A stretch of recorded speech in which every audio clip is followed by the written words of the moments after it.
आज जो एक साल का बाइबल रीडिंग प्लान है, 1 year Bible reading plan.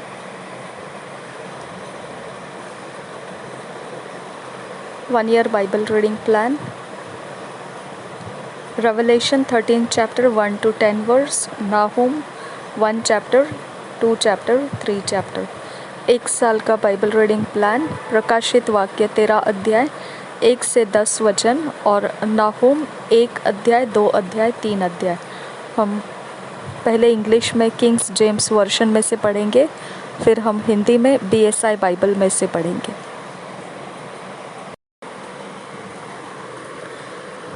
Revelation 13 chapter 10 verse से आगे पढ़ेंगे, 1 to 10 वर्स पढ़ेंगे। 1 verse to 10 verse पढ़ेंगे। The beast with 7 heads and 10 horns.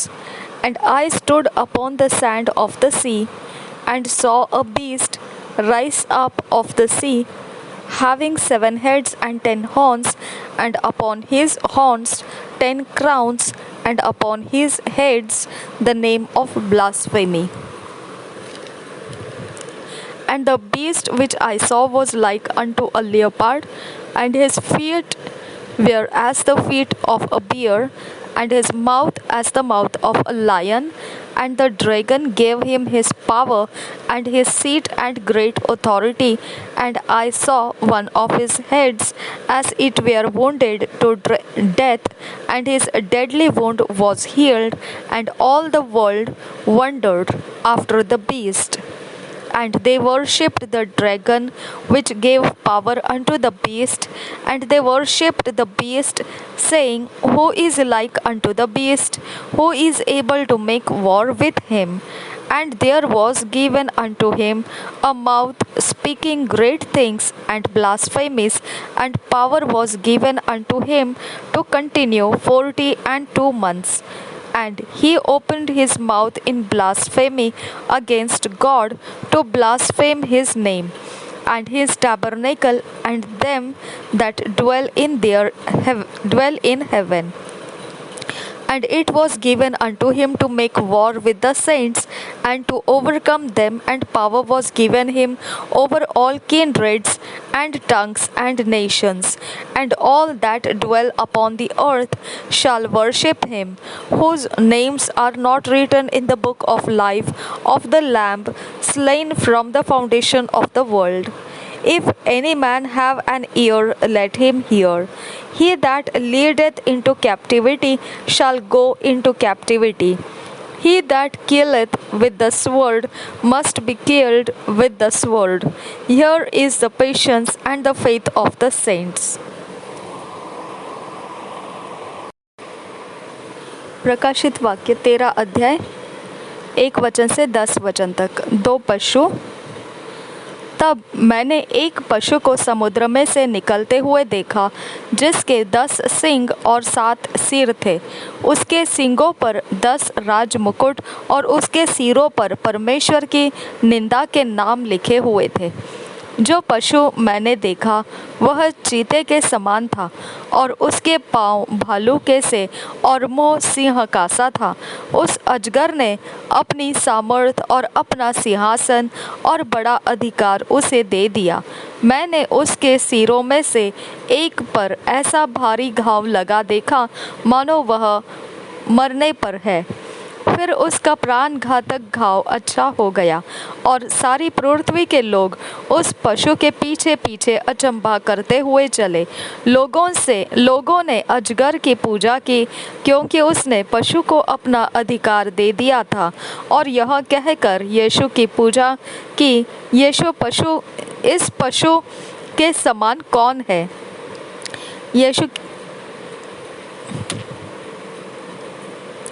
क्योंकि उसने पशु को अपना अधिकार दे दिया था, और यह कहकर पशु की पूजा की, इस पशु के समान कौन है? कौन इससे लड़ सकता है? बड़े बोलने और निंदा करने के लिए उसे एक मुँह दिया गया और उसे 42 महीने तक काम करने का अधिकार दिया गया। उसने परमेश्वर की निंदा करने के लिए मुँह खोला कि उसके नाम और उसके तंबू अर्थात स्वर्ग के रहने वालों की निंदा करे। उसे यह भी अधिकार दिया गया कि पवित्र लोगों से लड़े और उन पर जय पाए, और उसे हर एक कुल और लोग और भाषा और जाति पर अधिकार दिया गया। पृथ्वी के वे सब रहने वाले जिनके नाम उस मेमने के जीवन की पुस्तक में लिखे नहीं गए, जो जगत की उत्पत्ति के समय से घात हुआ है, उस पशु की पूजा करेंगे। जिसके कान हो वह सुने। जिसको कैद में पड़ना है वह कैद में पड़ेगा। जो तलवार से मारेगा अवश्य है कि वह तलवार से मारा जाएगा। पवित्र लोगों का धीरज और विश्वास इसी में है। नाहुम पहला अध्याय।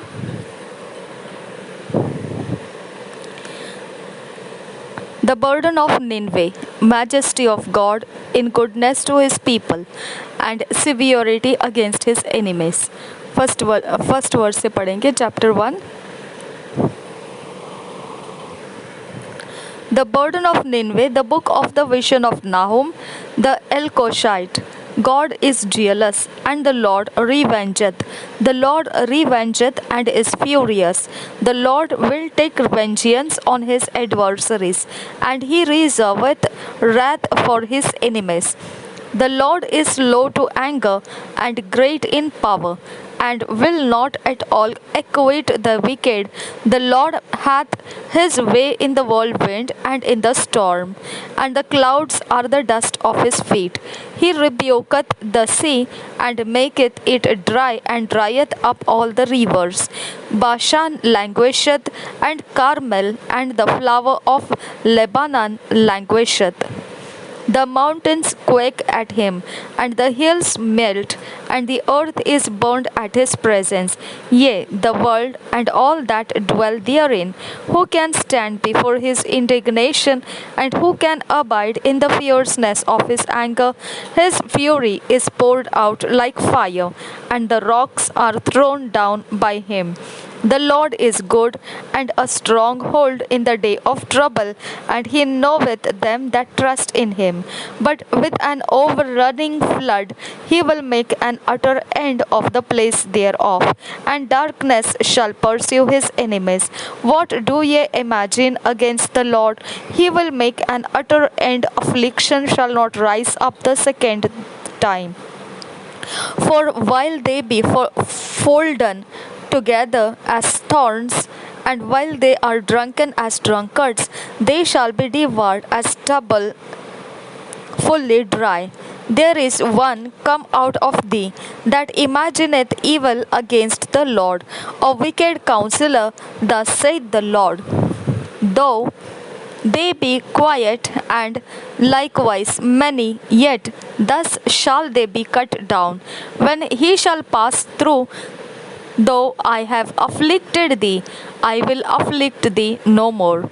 For now will I break his yoke from off thee, and will burst thy bonds in sunder. And the Lord hath given a commandment concerning thee, that no more of thy name be sown. Out of the house of thy gods will I cut off the graven image and the molten image. I will make thy grave, for thou art vile. Behold, upon the mountains the feet of him that bringeth good tidings, that publisheth peace. O Judah, keep thy solemn feasts, perform thy vows, for the wicked shall no more pass through thee. He is utterly cut off. Chapter 2. Judah and Israel being punished, God sends fearful armies against their enemies. First verse say, He that dasheth in pieces is come up before thy face. Keep the munition, watch the way, make thy loins strong fortify thy power mightily. For the Lord hath turned away the excellency of Jacob as the excellency of Israel, for the emptiers have emptied them out, and marred their vine branches. The shield of his mighty men is made red, the valiant men are in scarlet. The chariots shall be with flaming torches in the day of his preparation, and the fortress shall be terribly shaken. The chariots shall rage in the streets, they shall jostle one against another in the broad ways. They shall seem like torches, they shall run like the lightnings. He shall recount his worthies. They shall stumble in their walk, they shall make haste to the wall thereof, and the defense shall be prepared. The gates of the rivers shall be opened, and the palace shall be dissolved. And Huzab shall be led away captive. She shall be brought up, and her maids shall lead her as with the voice of doves, tabering upon their breasts. But Nineveh is of old like a pool of water, yet they shall flee away. Stand, stand. Shall they cry, but none shall look back? Take ye the spoil of silver, take the spoil of gold, for there is none end of the store and glory out of all the pleasant furniture.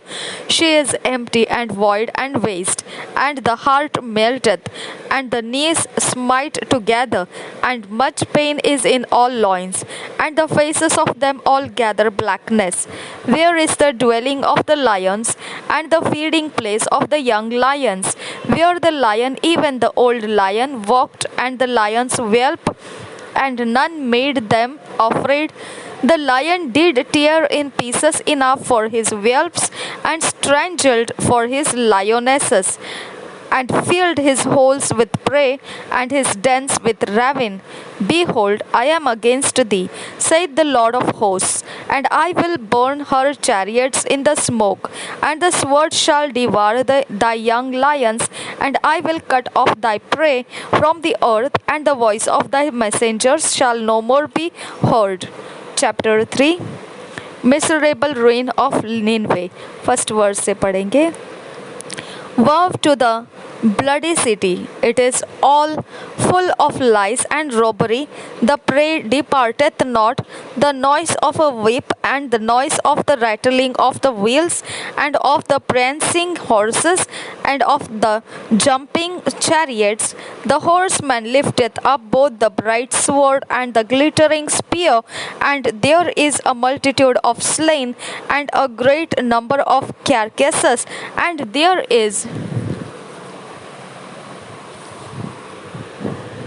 none end of their corpses. They stumble upon their corpses because of the multitude of the whoredoms of the well-favored harlot, the mistress of witchcrafts, that selleth nations through her whoredoms, and families through her witchcraft. Behold, I am against thee, saith the Lord of hosts, and I will discover thy skirts upon thy face, and I will shew the nations thy nakedness, and the kingdoms thy shame. And I will cast abominable filth upon thee, and make thee vile, and will set thee as a gazing stock. And it shall come to pass that all they that look upon thee shall flee from thee, and say, Nineveh is laid waste. Who will bemoan her? Whence shall I seek comforters for thee?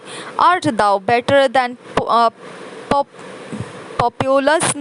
No, that was situate among the rivers, that had the waters round about it, whose rampart was the sea, and her wall was from the sea.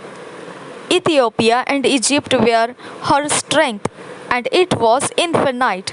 Put and Lubim were they thy helpers. Yet was she carried away, she went into captivity. Her young children also were dashed in pieces at the top of all the streets, and they cast lots for her honorable men, and all her great men were bound in chains. Thou also shalt be drunken, thou shalt be hid, thou also shalt seek strength because of the enemy. All thy strongholds shall be like fig trees with the first ripe figs. If they be shaken, they shall even fall into the mouth of the eater. Behold, thy people in the midst of thee are women. The gates of thy land shall be set wide open unto thine enemies. The fires shall devour thy bars. Draw thee waters for the siege. Fortify thy strongholds, go into clay, and tread the mortar, make strong the bricklane. There shall the fire devour thee, the sword shall cut thee off, it shall eat thee up like the cankerworm. Make thyself many as the cankerworm, make thyself many as the locusts. Thou hast multiplied thy merchants above the stars of heaven. The cankerworm spoileth the fleeth away. Thy crown are as the locust, and thy captains as the great grasshoppers, which camp in the hedges in the cold day. But when the sun ariseth, they flee away, and their place is not known where they are. Thy shepherds slumber, O king of Assyria, thy nobles shall dwell in the dust. Thy people is scattered upon the mountains, and no man gathereth them. There is no healing of thy bruise, thy wound is grievous. All that hear the bruit of thee shall clap the hands over thee. For upon whom hath not thy wickedness passed continually? Nahum first chapter, पहला अध्याय, पहले वचन से। निनवे के विषय में भारी वचन। एलकोश वासी नहूम के दर्शन की पुस्तक। निनवे के विरुद्ध परमेश्वर का क्रोध। दूसरा वचन। यहोवा जल उठने वाला और बदला लेने वाला ईश्वर है। यहोवा बदला लेने वाला और जलजलाहट करने वाला है। यहोवा अपने द्रोहियों से बदला लेता है और अपने शत्रुओं का पाप नहीं भूलता। यहोवा विलंब से क्रोध करने वाला और बड़ा शक्तिमान है। वह दोषी को किसी प्रकार निर्दोष न ठहराएगा। यहोवा बवंडर और आंधी में होकर चलता है, और बादल उसके पाँवों की धूल है। उसके घुड़कने से महानद सूख जाते हैं और समुद्र भी निर्जल हो जाता है। बाशान और कर्मेल कुमलाते और लबानोन की हरियाली जाती रहती है। उसके स्पर्श से पहाड़ कांप उठते हैं और पहाड़ियाँ गल जाती है। उसके प्रताप से पृथ्वी वरन सारा संसार अपने सब रहने वालों समेत थरथरा उठती है। उसके क्रोध का सामना कौन कर सकता है? और जब उसका क्रोध भड़कता है तब कौन ठहर सकता है? उसकी जलजलाहट आग के समान भड़क जाती है और चट्टानें उसकी शक्ति से फट फट कर गिरती है। यहोवा भला है, संकट के दिन में वह दृढ़ गढ़ ठहरता है और अपने शरणागतों की सुधि रखता है। परंतु वह उमड़ती हुई धारा से उसके स्थान का अंत कर देगा और अपने शत्रुओं को खदेड़ कर अंधकार में भगा देगा। तुम यहोवा के विरुद्ध क्या कल्पना कर रहे हो? वह तुम्हारा अंत कर देगा। विपत्ति दूसरी बार पड़ने न पाएगी, क्योंकि चाहे वे कांटों से उलझे हुए हो और मदिरा के नशे में चूर भी हो, तो भी वे सूखी खूंटी के समान भस्म किए जाएंगे। तुझ में से एक निकला है जो यहोवा के विरुद्ध कल्पना करता और नीचता की युक्ति बांधता है। यहोवा यूँ कहता है, चाहे वे सब प्रकार से सामर्थी हो और बहुत भी हो, तो भी पूरी रीति से काटे जाएंगे और शून्य हो जाएंगे। मैंने तुझे दुख दिया है, परंतु फिर न दूंगा, क्योंकि अब मैं उसका जुआ तेरी गर्दन पर से उतार कर तोड़ डालूंगा और तेरा बंधन फाड़ डालूंगा। यहोवा ने तेरे विषय में यह आज्ञा दी है, आगे को तेरा वंश न चले। मैं तेरे देवालयों में से ढली और गढ़ी हुई मूर्तों को काट डालूंगा। मैं तेरे लिए कब्र खोदूंगा क्योंकि तू नीच है। देखो, पहाड़ों पर शुभ समाचार का सुनाने वाला और शांति का प्रचार करने वाला आ रहा है। अब हे यहूदा का प्रचार करने वाला आ रहा है। अब हे यहूदा, अपने पर्व मान और अपनी मन्नतें पूरी कर, क्योंकि वह ओछा फिर कभी तेरे बीच में होकर न चलेगा। वह पूरी रीति से नष्ट हुआ है। निनवे का पतन, 2 अध्याय। सत्यानाश करने वाला तेरे विरुद्ध चढ़ आया है। गढ़ को दृढ़ कर, मार्ग देखता हुआ चौकस रहे, अपनी कमर कस, अपना बल बढ़ा दे। यहोवा याकूब की बढ़ाई इस्राएल की बढ़ाई के समान ज्यों की त्यों कर रहा है, क्योंकि उजाड़ने वालों ने उनको उजाड़ दिया है और दाख लता की डालियों का नाश किया है। उसके शूरवीरों की ढालें लाल रंग से रंगी गई और उसके योद्धा लाल रंग के वस्त्र पहने हुए हैं। तैयारी के दिन रथों का लोहा आग के समान चमकता है और भाले हिलाए जाते हैं। रथ सड़कों में बहुत वेग से हाँके जाते और चौकों में इधर उधर चलाए जाते हैं। वे मशालों के समान दिखाई देते हैं और उनका वेग बिजली का सा है। वह अपने शूरवीरों को स्मरण करता है। वे चलते चलते ठोकर खाते हैं। वे शहर पनाह की ओर फुर्ती से जाते हैं और काठ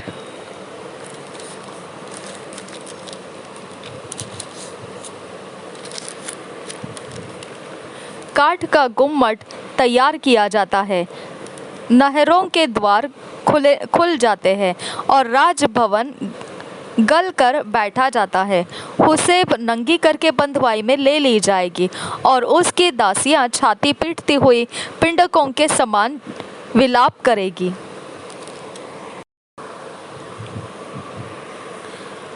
8 वचन से आगे, निनवे जब से बनी है तब से तालाब के समान है, तो भी वे भागे जाते हैं और खड़े हो ऐसे पुकारे जाने पर भी कोई मुंह नहीं मोड़ता। चांदी को लूटो, सोने को लूटो, उसके रखे हुए धन की बहुतायत और वैभव के सब प्रकार के मनभावनी सामग्री का कुछ परिमाण नहीं। वह खाली छूछी और सूनी हो गई है।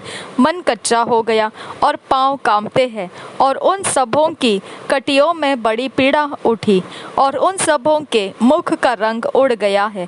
सिंहों की वह मांद और जवान सिंह की आखेट का वह स्थान कहाँ रहा, जिसमें सिंह और सिंहनी अपने बच्चों समेत बेकटके फिरते थे। सिंह तो अपने बच्चों के लिए बहुत अहेर को फाड़ता था और अपने सिंहनियों के लिए अहेर का गला घोंट घोंट कर ले जाता था और अपनी गुफाओं और मांदों को अहेर से भर लेता था। सेनाओं के यहोवा की यह वाणी है, मैं तेरे विरुद्ध और उसके रथों को भस्म करके धुएं में उड़ा दूंगा और उसके जवान सिंह सरीखे वीर तलवार से मारे जाएंगे। मैं तेरे अहेर को पृथ्वी पर से नष्ट करूंगा और तेरे दूतों का बोल फिर सुना न जाएगा।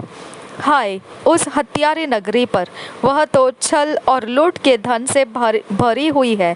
लूट कम नहीं होती है। कोड़ों की फटकार और पहियों की घड़घड़ाहट हो रही है। घोड़े कूदते फांदते और रथ उछलते चलते हैं। सवार चढ़ाई करते, तलवारें भाले बिजली के समान चमकते हैं। मारे हुओं की बहुतायत और शवों का बड़ा ढेर है। मुर्दों की कुछ गिनती नहीं। लोग मुर्दों से ठोकर खा खा कर चलते हैं। यह सब उस अति सुंदर वेश्या और निपुण टोनहीन के छिनाले की बहुतायत के कारण हुआ, जो छिनाले के द्वारा जाति जाति के लोगों को और टोने के द्वारा कुल कुल के लोगों को बेच डालती है। सेनाओं के यहोवा की यह वाणी है, मैं तेरे विरुद्ध हूँ और तेरे वस्त्र को उठाकर तुझे जाति जाति के सामने नंगी और राज्य राज्य के सामने नीचा दिखाऊंगा। मैं तुझ पर घिनौनी वस्तुएं फेंक कर तुझे तुच्छ कर दूंगा और सबसे तेरी हंसी कराऊंगा। जितने तुझे देखेंगे सब तेरे पास से भाग कर कहेंगे, निनवे नष्ट हो गई, कौन उसके कारण विलाप करे। हम उसके लिए शांति देने वाला कहाँ से ढूंढ कर ले आए? क्या तू अमोन नगरी से बढ़कर है, जो नहरों के बीच बसी थी और उसके चारों ओर जल था, और महानद उसके लिए किला और शहरपनाह का काम देता था। कूश और मिस्री उसको अनगिनत बल देते थे। पूत और लूबी तेरे सहायक थे, तो भी लोग उसको बंधुआई में ले गए, और उसके नन्हे बच्चे सड़कों के सिरे पर पटक दिए गए, और उसके प्रतिष्ठित पुरुषों के लिए उन्होंने चिट्ठी डाली, और उसके सब रईस बेड़ियों से जकड़े गए। तू भी मतवाली होगी, तू घबरा जाएगी, तू भी शत्रु के डर के मारे शरण का स्थान ढूंढेगी। तेरे सब गढ़ ऐसे अंजीर के वृक्षों के समान होंगे, जिनमें पहले पक्के अंजीर लगे हो। यदि वे हिलाए जाए तो फल खाने वाले के मुंह में गिरेंगे। देख, तेरे लोग जो तेरे बीच में है, वे स्त्रियां बन गए हैं। तेरे देश में प्रवेश करने के मार्ग तेरे शत्रुओं के लिए बिल्कुल खुले पड़े हैं, और रुकावट की छड़ें आग का कौर हो गई है। घिर जाने के दिनों के लिए पानी भर ले, और गढ़ों को अधिक दृढ़ कर। कीचड़ में लाकर गारा लताड़, और भट्टे को सजा। वहाँ तू आग में भस्म होगी, और तलवार से तू नष्ट हो जाएगी। वह यलेक नामक टिड्डी के समान तुझे निगल जाएगी। यद्यपि तू अरबे नामक टिड्डी के समान अनगिनत भी हो जाए, तेरे व्यापारी आकाश के तारांगन से भी अधिक अनगिनत हुए। टिड्डी चट करके जड़ जाती है। तेरे मुकुटधारी लोग टिड्डियों के समान, और तेरे सेनापति टिड्डियों के दलों सरीखे ठहरेंगे, जो जाड़े के दिन में बाड़ों पर टिकते हैं, परंतु जब सूर्य दिखाई देता है तब भाग जाते हैं, और कोई नहीं जानता कि वे कहाँ गए। हे अश्शूर के राजा, तेरे ठहराए हुए चरवाहे ऊँघते हैं। तेरे शूरवीर भारी नींद में पड़ गए हैं। तेरी प्रजा पहाड़ों पर तितर बितर हो गई है, और कोई उनको फिर इकट्ठा नहीं करता। तेरा घाव न भर सकेगा, तेरा रोग असाध्य है। जितने तेरा समाचार सुनेंगे, वे तेरे ऊपर ताली बजाएंगे, क्योंकि ऐसा कौन है जिस पर तेरी लगातार दुष्टता का प्रभाव न पड़ा हो।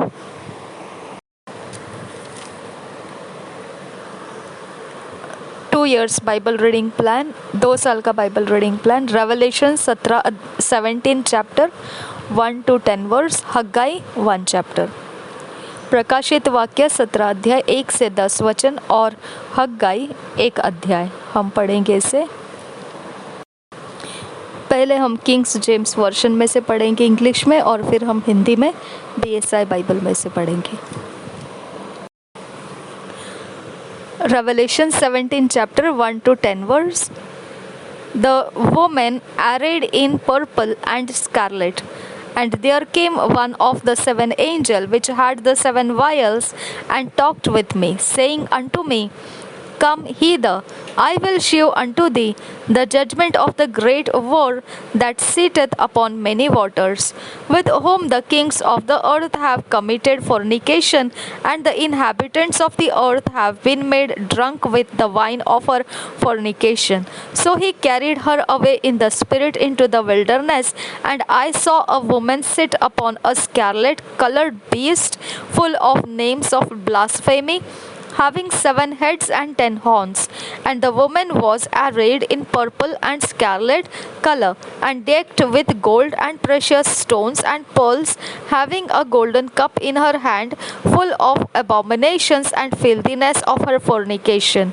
And upon her forehead was a name written, Mystery, Babylon the Great, the mother of harlots and abominations of the earth. And I saw the woman drunken with the blood of the saints and with the blood of the martyrs of Jesus. And when I saw her, I wondered with great admiration. And the angel said unto me, Wherefore didst thou marvel? I will tell thee the mystery of the woman, and of the beast that carrieth her, which hath the 7 heads and 10 horns. The beast that thou sawest and is not, and shall ascend out of the bottomless pit and go into perdition. And they that dwell on the earth shall wonder, whose names were not written in the book of life from the foundation of the world, when they behold the beast that was, and is not, and yet is. And here is the mind which hath wisdom. The 7 heads are 7 mountains on which the woman sitteth, and there are 7 kings, 5 are fallen, and 1 is, and the other is not yet come, and when he cometh, he must continue a short space. 1 to 10 वर्ष तक पढ़ना था, हमने 10 वर्ष तक complete किया। अब हम हिंदी में ये वचनों को पढ़ेंगे। रेवलेशन प्रकाशित वाक्य 17 अध्याय पहले वचन से 10 वचन तक पढ़ना है। बड़ी वेश्या, जिन 7 स्वर्गदूतों के पास वे 7 कटोरे थे, उनमें से एक ने आकर मुझसे यह कहा, इधर आ, मैं तुझे उस बड़ी वेश्या का दंड दिखाऊं, जो बहुत से पानी पर बैठी है, जिसके साथ पृथ्वी के राजाओं ने व्यभिचार किया, और पृथ्वी के रहने वाले उसके व्यभिचार की मदिरा से मतवाले हो गए थे।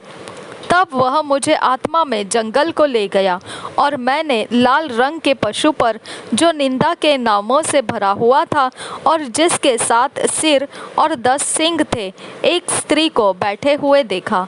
यह स्त्री बैंगनी और लाल रंग के कपड़े पहने थी, और सोने और बहुमूल्य मणियों और मोतियों से सजी हुई थी, और उसके हाथ में एक सोने का कटोरा था, जो घृणित वस्तुओं से और उसके व्यभिचार की अशुद्ध वस्तुओं से भरा हुआ था।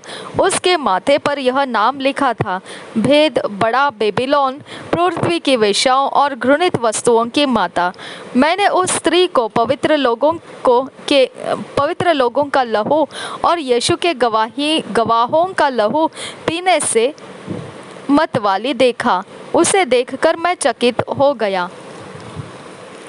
तब उस स्वर्गदूत ने मुझसे कहा, तो क्यों चकित हुआ? मैं इस स्त्री और उस पशु का, जिस पर वह सवार है और जिसके 7 सिर और 10 सींग है, तुझे भेद बताता हूँ। जो पशु तूने देखा है वह पहले तो था पर अब नहीं है, और अतः कुंड से निकलकर विनाश में पड़ेगा।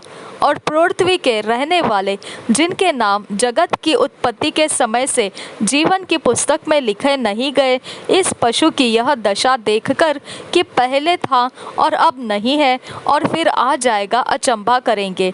उस बुद्धि के लिए जिसमें ज्ञान है, यही अवसर है।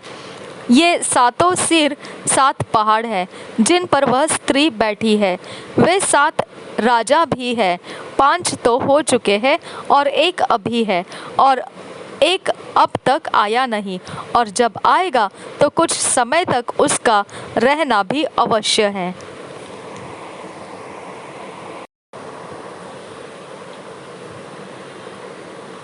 हग्गाई chapter 1, reproving the people's negligence, incites them to build the house and promises God's assistance therein. First verse से पढ़ेंगे। In the 2nd year of Darius the king, in the 6th month, in the 1st day of the month, came the word of the Lord by Haggai the prophet unto Zerubbabel the son of Shealtiel, governor of Judah, and to Joshua the son of Josedek the high priest, saying, Thus speaketh the Lord of hosts, saying, This people say, the time is not come, the time that the Lord's house should be built. Then came the word of the Lord by Haggai the prophet, saying, Is it time for you, O ye, to dwell in your sealed houses, and this house lie waste? Now therefore thus saith the Lord of hosts, consider your ways. Ye have sown much, and bring in little.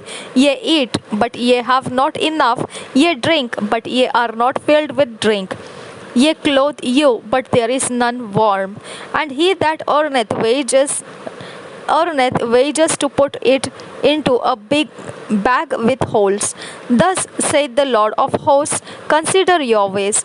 Go up to the mountain and bring wood, and build the house, and I will take pleasure in it, and I will be glorified, saith the Lord. Ye looked for much, and lo, it came to little, and when ye brought it home, I did blow upon it. Why, said the Lord of hosts, because of mine house that is waste, and ye run every man unto his own house. Therefore the heaven over you is stayed from new. Therefore, the heaven over you is stayed from dew, and the earth is stayed from her fruit. And I called for a drought upon the land, and upon the mountains, and upon the corn, and upon the new wine, and upon the oil, and upon that which the ground bringeth forth, and upon men, and upon cattle, and upon all the labor of the hands.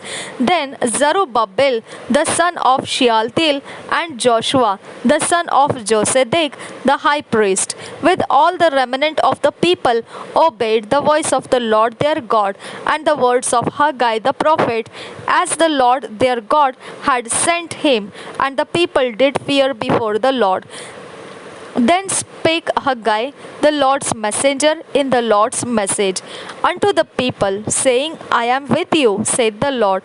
And the Lord stirred up the spirit of Zerubbabel the son of Shealtiel, governor of Judah, and the spirit of Joshua the son of Josedek the high priest, and the spirit of all the remnant of the people.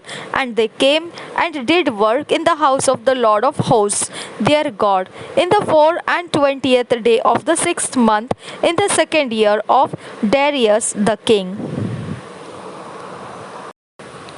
हग्गाई पहला अध्याय पहले वचन से पढ़ेंगे। मंदिर के पुनः निर्माण की आज्ञा। दारा राजा के दूसरे वर्ष के 6वें महीने के पहले दिन यहोवा का यह वचन हग्गाई भविष्यद्वक्ता के द्वारा शालतियल के पुत्र जरुब्बाबेल के पास, जो यहूदा का अधिपति था, और यहोसादाक के पुत्र यहोशू महायाजक के पास पहुंचा। सेनाओं का यहोवा यो कहता है, ये लोग कहते हैं कि यहोवा का भवन बनाने का समय नहीं आया है। फिर यहोवा का यह वचन हग्गाई भविष्यद्वक्ता के द्वारा पहुंचा, क्या तुम्हारे लिए अपने छत वाले घरों में रहने का समय है, जबकि यह भवन उजाड़ पड़ा है? इसलिए अब सेनाओं का यहोवा यूँ कहता है, अपनी अपनी चाल चलन पर ध्यान करो। तुमने बहुत बोया परंतु थोड़ा काटा, तुम खाते हो परंतु पेट नहीं भरता, तुम पीते हो परंतु प्यास नहीं बुझती, तुम कपड़े पहनते हो परंतु गर्माते नहीं, और जो मजदूरी कमाता है वह अपनी मजदूरी की कमाई को छेद वाली थैली में रखता है। सेनाओं का यहोवा तुमसे यूँ कहता है, अपने अपने चाल चलन पर सोचो। पहाड़ पर चढ़ जाओ और लकड़ी ले आओ और इस भवन को बनाओ, और मैं उसको देखकर प्रसन्न होऊंगा और मेरी महिमा होगी। यहोवा का यही वचन है। तुमने बहुत उपज की आशा रखी, परंतु देखो थोड़ी ही है, और जब तुम उसे घर ले आए तब मैंने उसको उड़ा दिया। सेनाओं के यहोवा की यह वाणी है। ऐसा क्यों हुआ?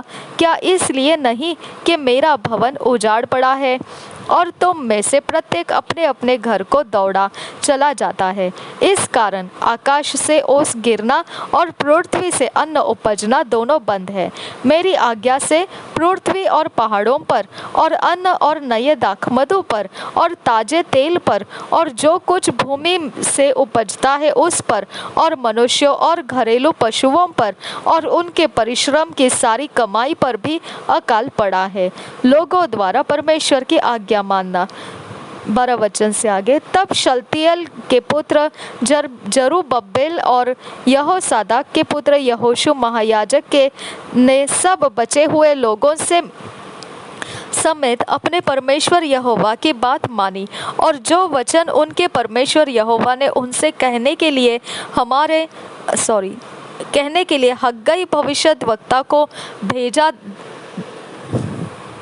भेज दिया था उसे उन्होंने मान लिया और लोगों ने यहोवा का भय माना। तब यहोवा के दूत हग्गई ने यहोवा से आज्ञा पाकर उन लोगों से यह कहा, यहोवा की यह वाणी है, मैं तुम्हारे संग हूँ। और यहोवा ने शलतियेल के पुत्र जरुब्बाबेल को, जो यहूदा का अधिपति था, और यहोसादाक के पुत्र यहोशू महायाजक को और सब बचे हुए लोगों के मन को उभार कर उत्साह से भर दिया कि वे आकर अपने परमेश्वर सेनाओं के यहोवा के भवन को बनाने में लग जाए। यह दारा राजा के दूसरे वर्ष के 6वें महीने के 24वें दिन हुआ। प्रभु यीशु हम सबके साथ बना रहे। आमेन, आमेन, आमेन।